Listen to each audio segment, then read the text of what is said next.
Afternoon, everyone.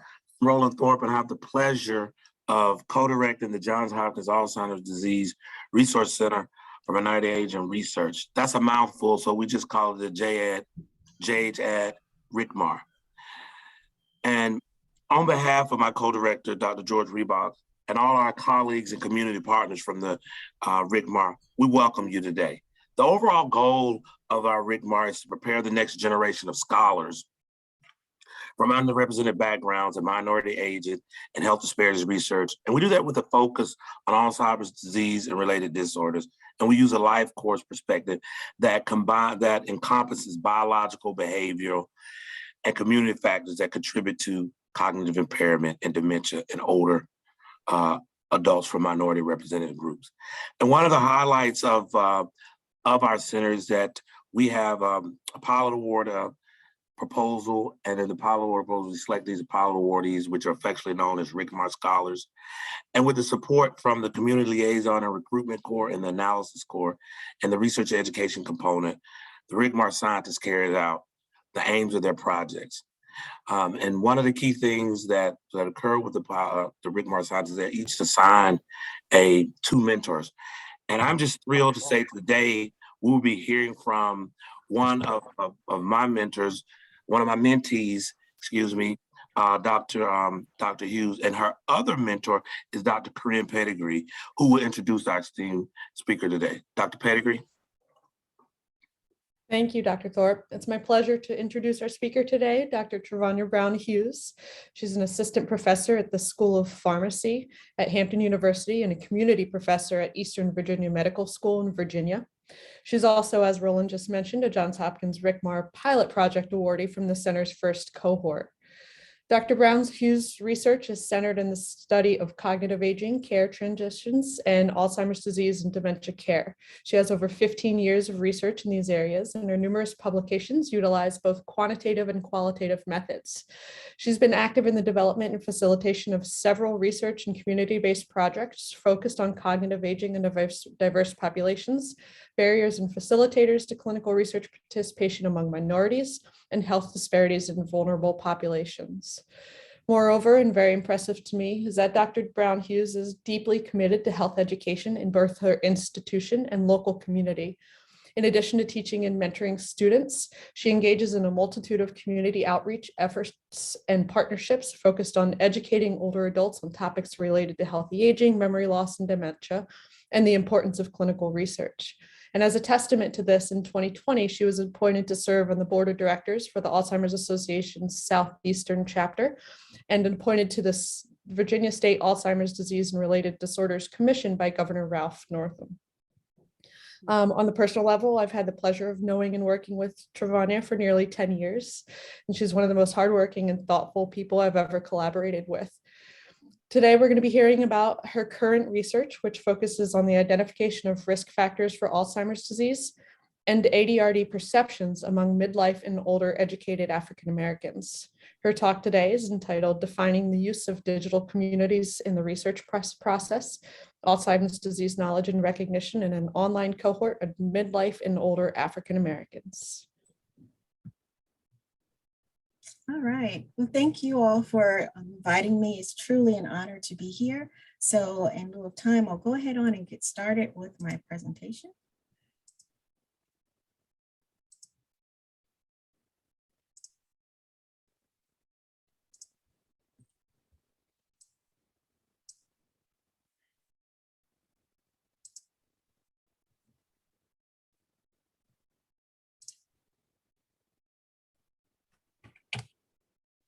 Okay, so I want to give a quick overview of my presentation today.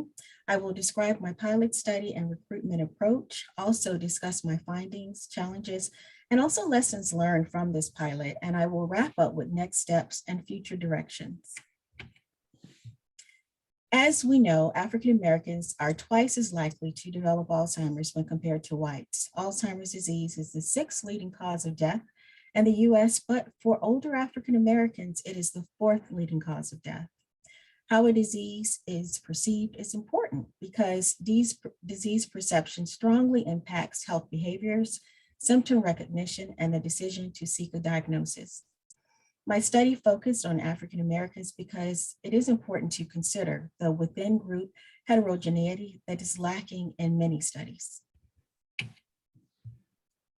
Despite these statistics, studies continue to report low participation rates among African Americans in both clinical and Alzheimer's disease research studies. The literature attests to a reluctance among African Americans to participate in research, and some of this stems from a mistrust of formal institutions, as we know. This lack of participation among African Americans in research has led to limited generalizability of study findings and also to a degree of uncertainty regarding risk for dementia in minority populations. Jennifer Manley once said, and I quote, "When minorities do visit clinics, they tend to be in later stages of dementia, which becomes more costly to treat and a greater burden to caregivers. The challenge is finding ways to engage at-risk patients much earlier." Traditional recruitment methods incorporate community-based research practices, but how exactly do we define communities? As researchers, we must broaden our definition of the word community.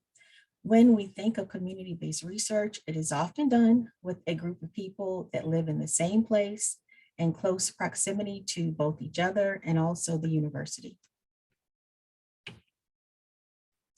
Research does not have to be relegated to just a group of people who live in the same place and share the same zip code. With online communities, membership is not determined by proximity. A community can be a group of people who share common beliefs and interests and values regardless of where they live.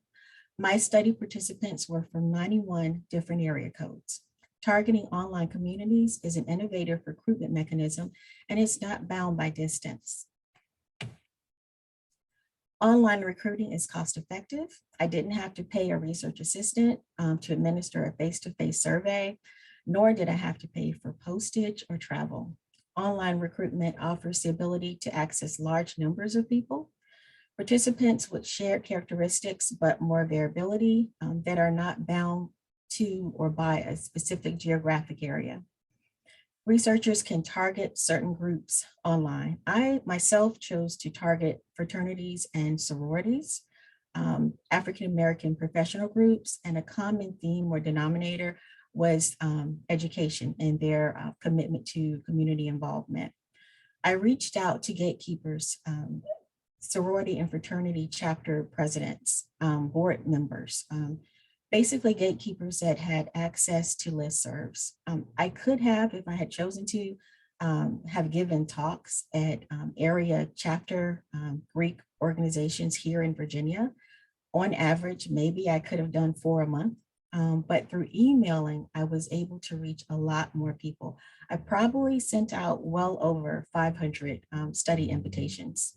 But keep in mind, there are hundreds of Greek chapters. So, by utilizing email listservs, I was able to reach a lot more people. If an email came from a chapter president, I rationalized that a chapter member was much more likely to open that email as opposed to if it just came from me. So this established an element of trust as the individual, the president who reached out to their members on my behalf was someone that they trusted. Again, if an email came from a chapter president, that member was very likely to open it. Even if they didn't want to participate, at least they clicked on the email. According to a recent survey by the Pew Research Center, 75% of US adults now own desktop or laptop computers, and 96% own a cell phone of some kind. 81% of these individuals have a smartphone. So questionnaires can now be easily accessed via online or downloaded to a mobile app. One might ask the question, do older adults really use digital technology? Well, it's growing. In another study by the Pew Research Center, they found that in 2000, 14% of adults 65 and older were internet users. By 2019, that number had jumped to 73%, and slightly over half had a smartphone. Truly, I believe that that number is even higher now, given the pandemic.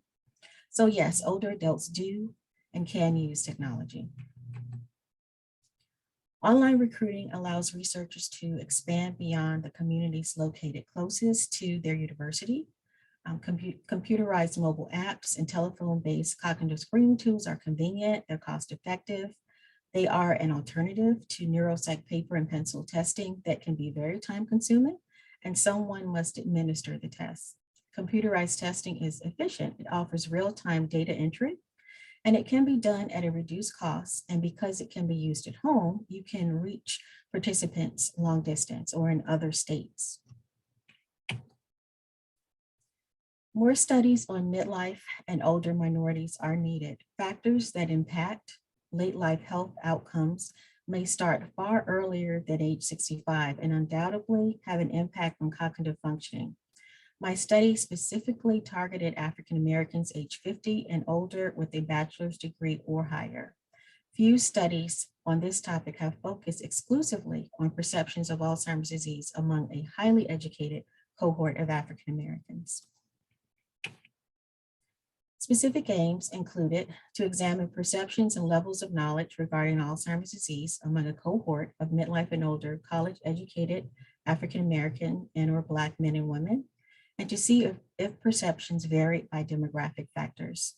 We also chose to explore the association between Alzheimer's disease awareness, family history of AD, and cognitive performance. As I said earlier, local alumni at national sorority and fraternity chapters and civic organizations were contacted via email and invited to participate in the study.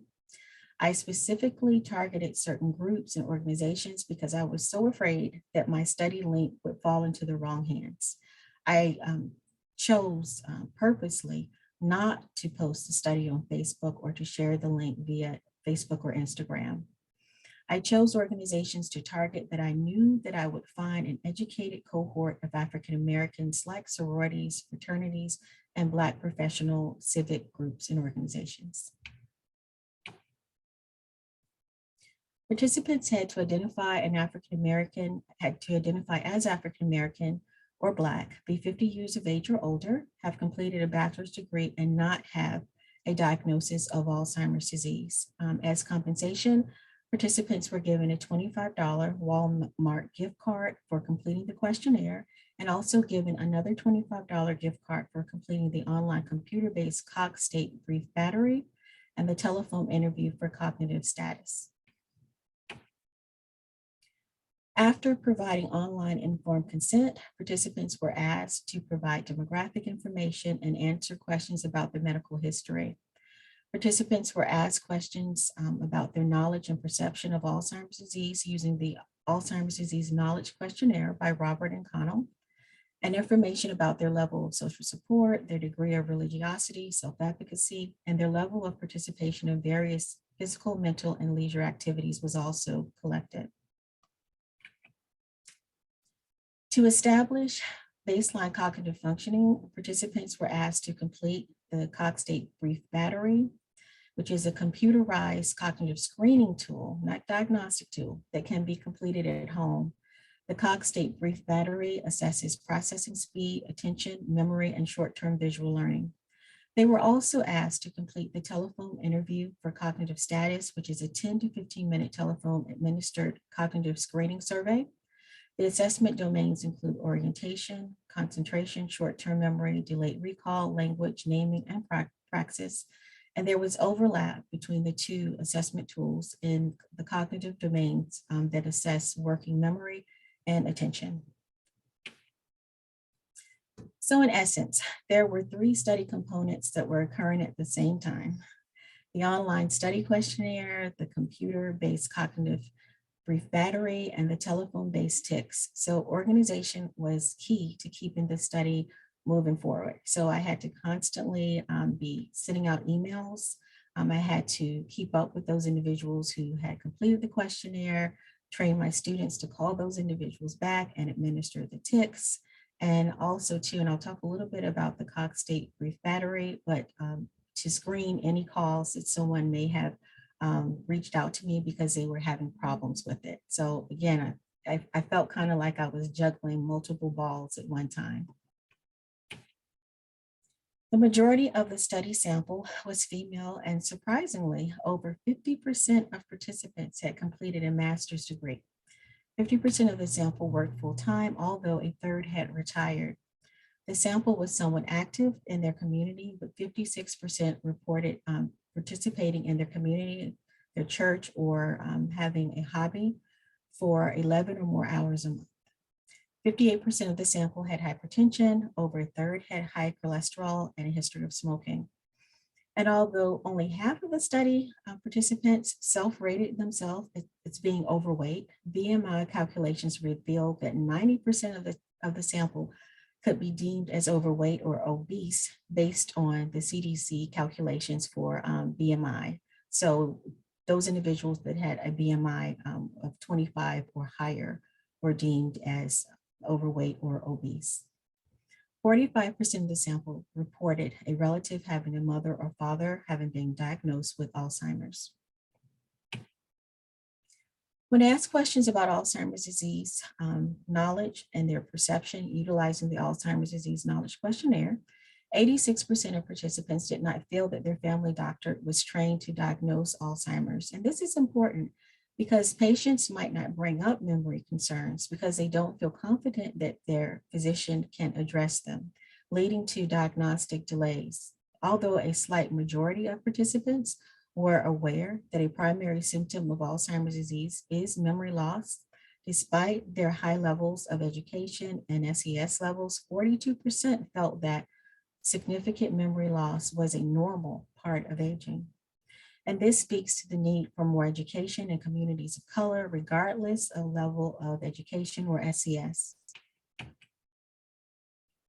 We compared our findings with a predominantly white study that had used the Alzheimer's disease knowledge questionnaire. The lowest percentage of correct responses in our sample was observed for the item. Most cases of AD are hereditary or inherited. When compared to the Roberts and Connell study, a predominantly white study, a lower percentage of African Americans felt that significant memory loss was not a normal part of aging. So again, this speaks to the need for more education about Alzheimer's disease within the African American community. While the majority of participants felt that diet and exercise were important, 60% felt that sociocultural aspects, such as God's will, was a possible cause of AD, and this might account for delays in diagnosis and the normalization of the disease. Roughly a quarter of the sample felt diet and other lifestyle factors were only somewhat important, and these individuals would benefit from an educational intervention on diet and lifestyle factors that may protect the brain or reduce the risk of AD. This all underscores again the need for more education regarding modifiable and non-modifiable risk factors for AD and the importance of maintaining brain health among African Americans. The results of multilinear regression models for the AD knowledge questionnaire score are shown in Model 1. Among covariants, older age, but not gender or education, was associated with lower AD knowledge scores.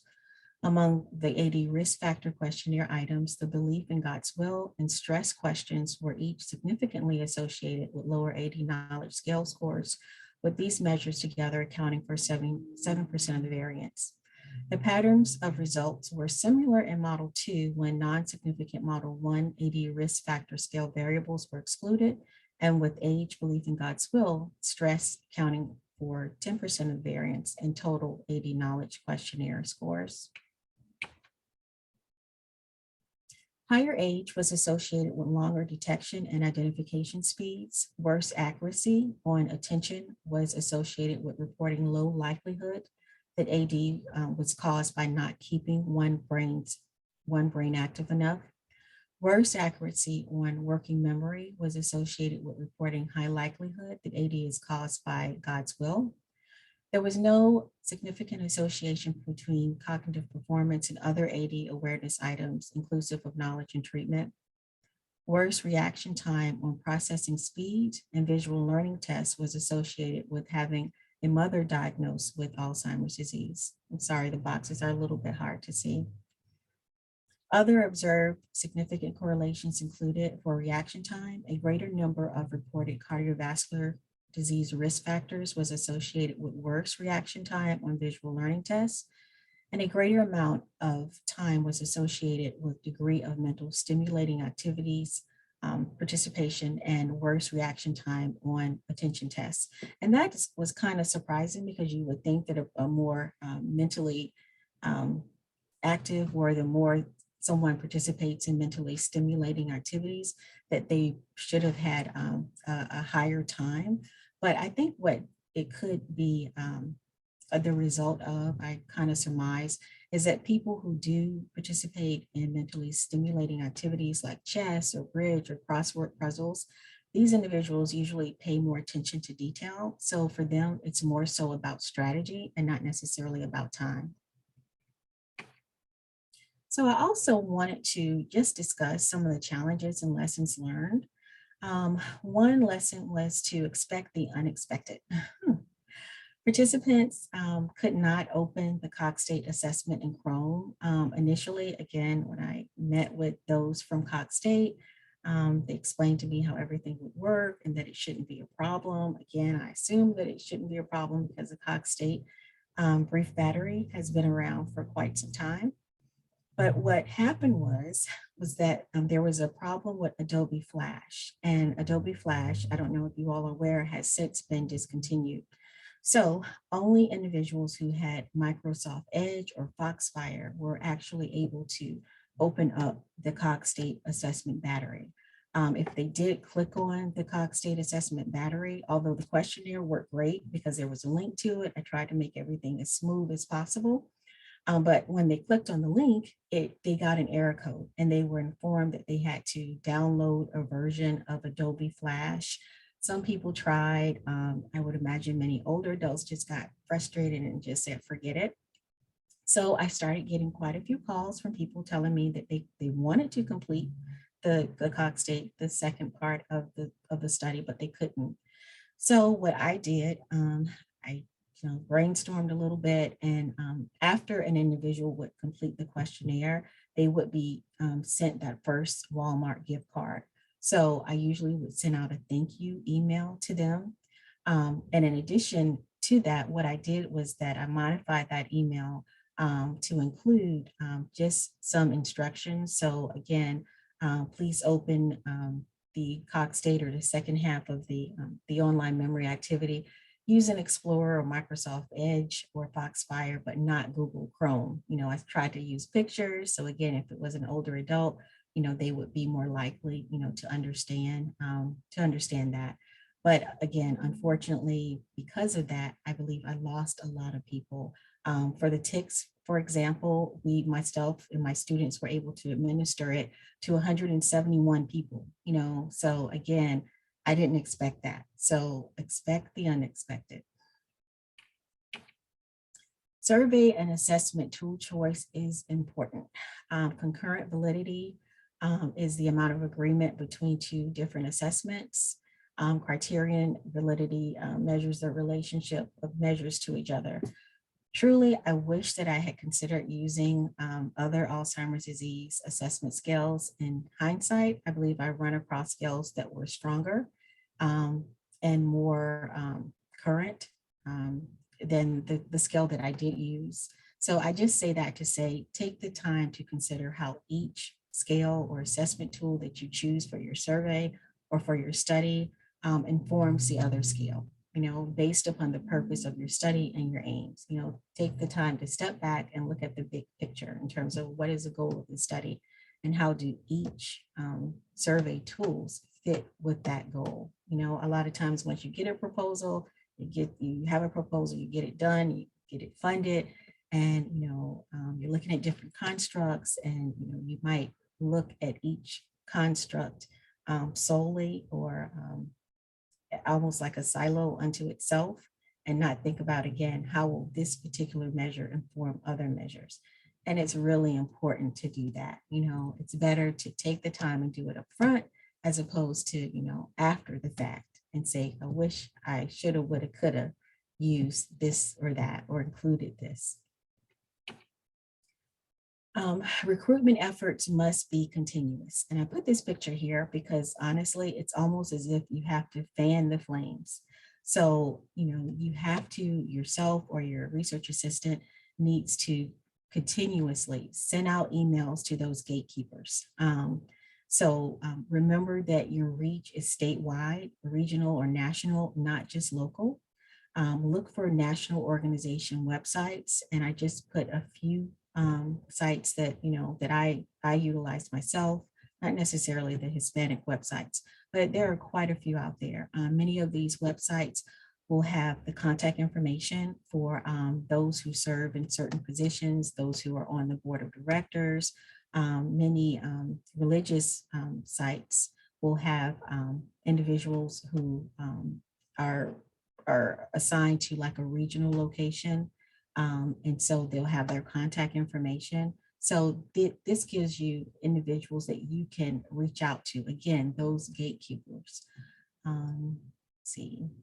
And what I did was that I simply would send out an email introducing my study and also asking them if they would be willing to pass on, the email had a flyer also attached to it, if they would be willing to forward the email and also to attach the flyer and send out to their members. Social media ads, take the time to scrutinize who your ad will reach. I spearheaded the lack of why is a lack of research in the African American community, hurting African Americans, basically. And in so doing, I utilize social media ads, and I didn't realize how many organizations are out there via Facebook, but how important it is to target certain organizations. Because if you don't, it's like, yes, your ads will reach certain organizations, but if they have no interest in what you're doing, they probably won't be clicked on, they probably won't be open. So take the time to really research or look through the listing of potential organizations that are out there that you want your social media ads sent out to. And make sure, again, you're reaching your targeted group of people. Embrace technology. I will say, even though I didn't necessarily use this particular tool, it's called Email Octopus. And what it is that it allows you to schedule email blasts.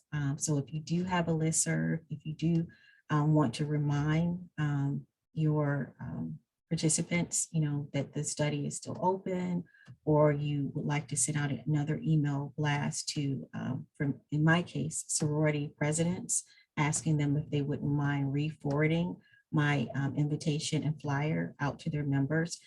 It will do that for you. And one of the things I loved about Email Octopus was that the emails that came across, they looked just like, a normal like email, but you could include your picture of your flyer. You can, dictate what you wanted to put in the email and how you wanted to set it up. It was very helpful. And so I could schedule, particularly for the conference, I was able to schedule, email blasts that would go out to individuals on my listserv. And it also would let me know what percentage of my emails had actually been open. So again, it helped me to make better use of my time because it was very efficient.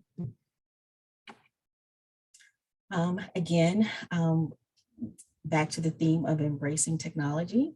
One of the challenges that I ran into was initially when my students were reaching out to potential participants, they were calling from campus. And so whenever they would call someone, it would come up Hampton University. So most participants, they recognize the name, they recognize it's Hampton, and they would answer.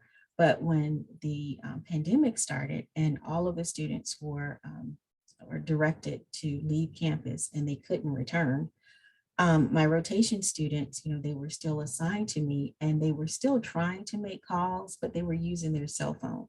And I really didn't feel comfortable with that because one, they weren't getting a lot of, individuals weren't picking up because they didn't recognize the phone number. And then I didn't want them to call using their cell phone and have people call them back if they had questions, because I just felt like that was a little bit of an intrusion of their privacy.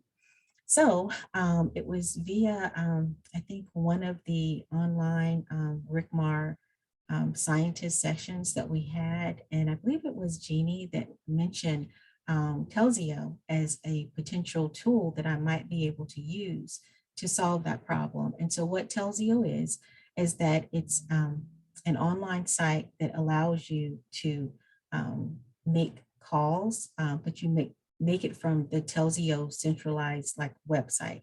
So individuals are assigned a phone number. So when someone calls, and they can call either online, and it's almost like an online site with a keyboard or a telephone pad, they can dial the number and reach out to someone, but it comes up the number that I was assigned.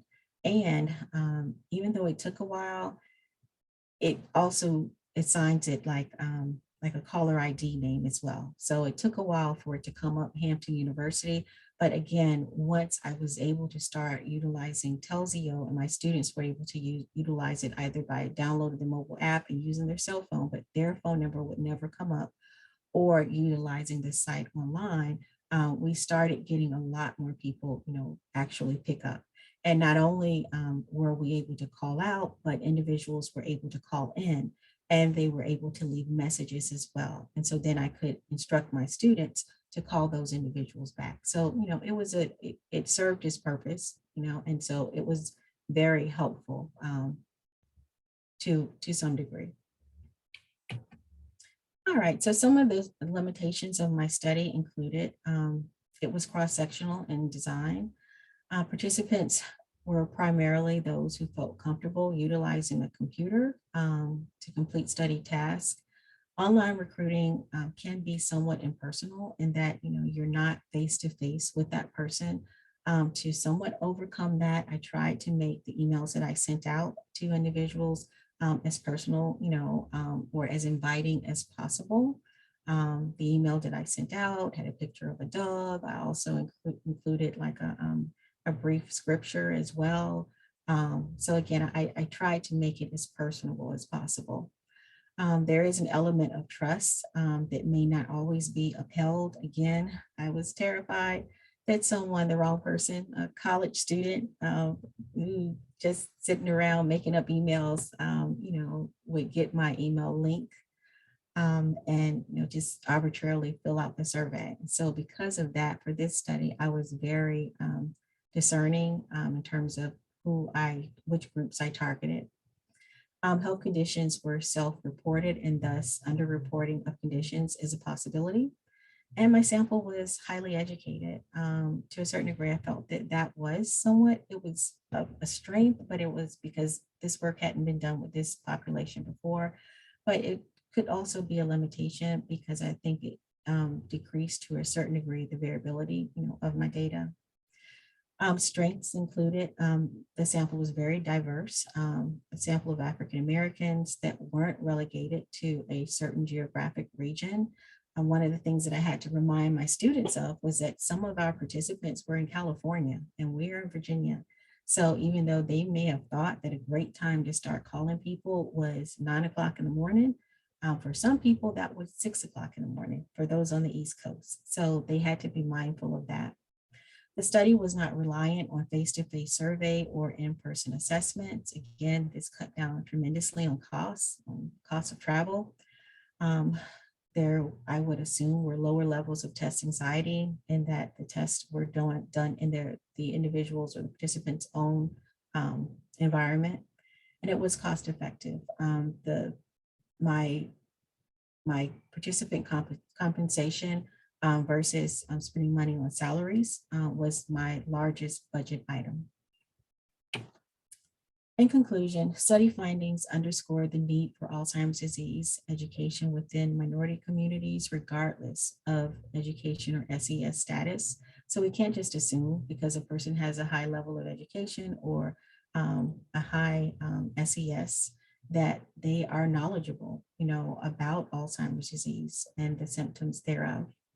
It is most notable that although the sample was highly educated, 42% of participants did feel that significant memory loss was a normal part of aging. And this normalization of memory loss continues to lead to diagnostic delays, delays in planning, and also caregiver resource mobilization. The perception that Alzheimer's disease is primarily hereditary may also delay seeking a diagnosis among those who don't have a relative that has been diagnosed with Alzheimer's disease. And in fact, over half of the study sample reported no history of Alzheimer's disease in their immediate family. So individuals may say, I don't believe that this is something that I have to be concerned of, simply because, it doesn't run in my family, so it's not going to affect me. A limited perception of physician skill set and level of competence may also lead to minorities not sharing their concerns with their physicians. And in conclusion, study findings do underscore the need for Alzheimer's disease education within minority communities, regardless of SES status. Alzheimer's disease awareness varied across specific contexts and family history of AD. A high proportion of our sample had a biological relative diagnosed with AD. Sorry, I think and had a first degree relative diagnosed with AD compared to other published works. Family history was associated with worse performance on processing speed and visual learning, and association between family history and AD and worse cognitive performance was amplified with increased age and education, particularly increased age we would expect. Further explanation is needed to examine reasons for observed observations, but findings provide support for including this metric as a useful correlate of cognitive performance. I also wanted to go over next steps and future directions with the help of my mentors, and my mentors have been beyond awesome. We have been able to submit a paper for publication. We will continue to do so. We also have been able to apply for grant funding. We were able to submit in November an R01, so we'll see what happens with that. And I would like to apply for funding that would allow me to extend my study to participants without a bachelor's degree. So I want to take the time to acknowledge some very, very special individuals whose without their support and guidance, this study truly would not have been possible. I'm blessed to work with two extraordinary and brilliant mentors, and I thank them for brainstorming with me, for helping me to solve problems, for pushing me when I needed to be held accountable. It's truly been an honor to work with both Dr. Thorpe and Dr. Pettigrew and Dr. Liatsikos. I'm sorry, Jeannie, wherever you are. I also want to thank my study participants, the HU Web Services Department, and I want to thank Johns Hopkins Alzheimer's Disease Research Center for minority aging research. I am from a small HBCU, and without funding support and mentorship that the RCMAR has provided to me, I wouldn't be here presenting today. I truly do believe that Roland and George have done an excellent job with making scientists aware of speakers online, exposing us to cutting edge research by visiting scholars from across the country. Even if I couldn't make a talk, just by looking at the topic idea, I felt like, I was being made aware of, what areas of research are very germane, in the arena of aging research. Again, I truly appreciate that. I truly appreciate you all for giving me the opportunity to present, not just today, but when they had the annual directors meeting and on other occasions. I never felt like I was just on my own. I always felt like I was part of a larger community. And again, when you're from a small liberal arts university, without those resources, without that support, without that mentorship, it becomes very hard to stay connected to the research community. So again, I cannot thank my mentors. I cannot thank NIH and the RCMAR Foundation for, just for the support and, for the funding support, the mentorship. It has truly been invaluable to me. And that is it. So I will open up the floor to questions if there are any. First of all, Travonia, thank you for an outstanding presentation. And I like to first say that, you know, I've seen you grow, and I'm just amazed at the learning that has taken place over just this small amount of time. And I can only imagine what's to come. You know, as I typically tell my undergrads, and I'll tell you, I need to buy me some shades because I know your future is bright, just to make sure I don't get blinded. I'm just so in awe, and thank you for allowing me and Corinne the opportunity to learn from you on this journey. And it's our absolute pleasure, on behalf of all the senior colleagues and program faculty, it's our absolute pleasure, and George, to support you and all the other scholars. I'll stop here, and at this time I'll see if Corinne has any words. And after that, Corinne, if you don't mind, we can open it up for questions. Sure. No, I don't have anything to add, but except for what I mentioned in the comments that Travonia, it's been an absolute pleasure working with you. And thank you for letting me learn from you as well. All right, are there any questions? I see one in the chat from Betsy Simon. Betsy, did you want to ask your question, or I can read it, whatever you prefer? You could read it, but now I'm talking. Okay. It was an awesome presentation, and you had me when you started off by acknowledging that all older adults are not technology limited. We do much more than that, but I just think it is a great approach, one I haven't seen, and one that should be used more often, because often older adults are viewed as the problem rather than a part of the solution. So you met with groups that actually serve in both roles.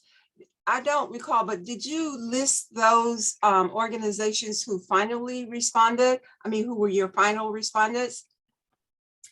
In terms of the actual Did you chapter? go after specific organizations? I know you said yes, can help. So, right. Yes. So what I did was that Alpha Kappa Alpha Sorority Incorporated and also Delta Sigma Theta, they both have very strong websites. And not only do their websites list each chapter and each chapter in each state and within the state, within the city, but it also lists the chapter president and gives that person's email address. So for those individuals, when I initially reached out to them, I addressed them by name and I would say greetings from Hampton University, president, whomever. When I do follow-up emails, that might be more general because what I do was that I did some blind emailing. And so when I did that, instead of just one email at a time, I might have 60, president emails on that particular, email that I would send out with my flyer attached to it. And I can honestly say every time that I did that, I would get participants. So those two sites in particular. Also too, there were a number of religious sites out there that were like national organizations too. That had email addresses for different like regional program directors that I was able to reach out to directly as well. Okay, I just would like to suggest, of course, that you add Zeta Phi Beta to your next your next list.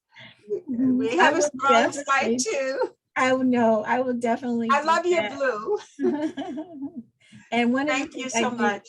No, thank you. And thank you for the question. One of the things I did reach out to Zeta Phi Beta's website, but it was limited in that the regional chapter members and like directors their information was listed, but they didn't give you like individual contact, information for individual chapters in certain states. So because of that, I did still reach out to them, but I didn't have as many chapter president emails to work with. Good information, so noted, we'll forward.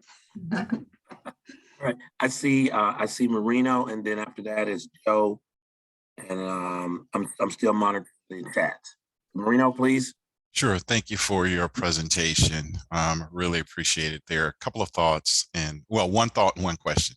This sounds like that this would be the work that you did in terms of the methods that you use would be a nice methods paper in this space. I think that oftentimes when we look at minority populations or underrepresented populations, we just overlay standard methods and try to, and we finesse them and finagle them in certain ways to achieve whatever our recruitment goals. We need to have standardized methods or methods that can help folks stop saying that they're hard to reach. It's not that they're hard to reach. We need to think about the methodologies that we use to reach them.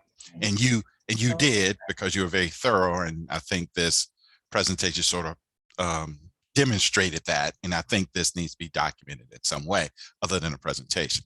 So having said that, so congratulations to you on that. And thank you for being so detailed about your methods. The question that I have is that you had God's will in your, I guess, as a measure. What was the thinking? What was the thinking about including that measure in your study? Yeah, so that particular measure, it was, a measure that has already been used in other studies as well. And I believe that the rationale behind that was that if you had an individual who had a strong belief in God's will as a cause of Alzheimer's disease, they may be one to espouse a much more fatalistic approach. So kind of like, it doesn't matter what I eat, if I exercise, if it's meant to be, I'm going to get it, So if it's God's will, I will, I'm going to get this disease. So why go through the motions in terms of trying to prevent, the disease from happening, especially in lieu of the fact that right now there is no cure for Alzheimer's disease. So. Yeah, well, I'll push back on that idea a little bit, just a tad. That comes out of a Durkheimian notion, which is sociology, about the whole idea that we tend to be more negative and fatalistic about things. It also could be a proxy of being old or feeling old, right? So if we once we pass a certain state, right, it may not that we are fatalistic. It may be saying that this could be a function of being older or old. I forget things or this type of thing. So again, it would be interesting to probe a bit more, as opposed to, because that's an attribute, we're attributing our condition to God and God's will, and it'd be interesting to probe a bit more about that. I'll definitely do that with like follow-up analyses and the other paper ideas that I have in mind. So I will definitely do that. And thank you for that. I see, Joe, do you want to ask your question? It's in the chat. Yeah, well, I had I'd like to hear a little bit about the depression that you measured and what you found in 16%. But following up on this conversation, let me ask you a methodologic question, if I can have two questions, which is, having done this, do you think it's possible to link it to open-ended or semi-structured interviews? For example, if you wanted to explore this idea about what does it mean that God's will is causing Alzheimer's disease, then you might be able to dig more if you could combine the methods like that.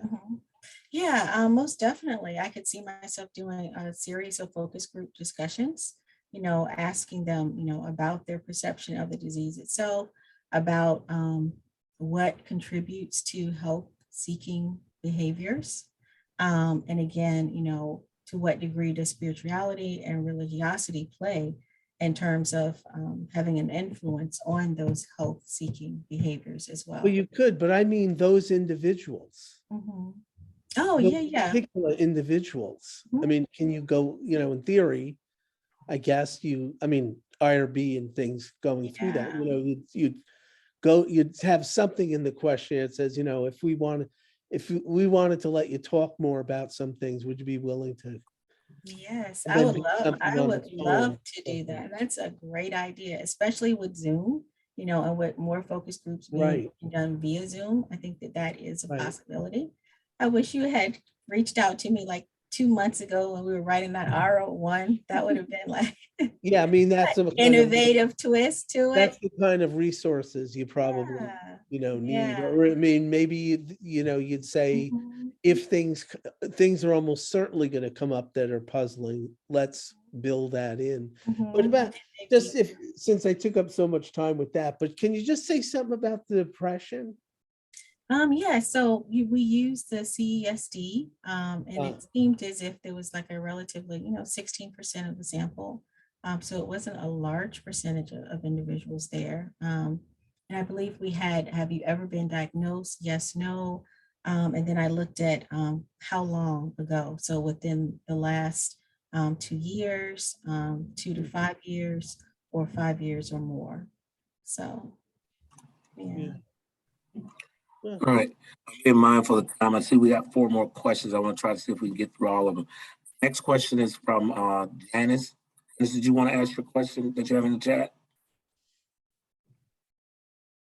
Oh, are you asking me, Roland? Yes. Oh yeah, Yes.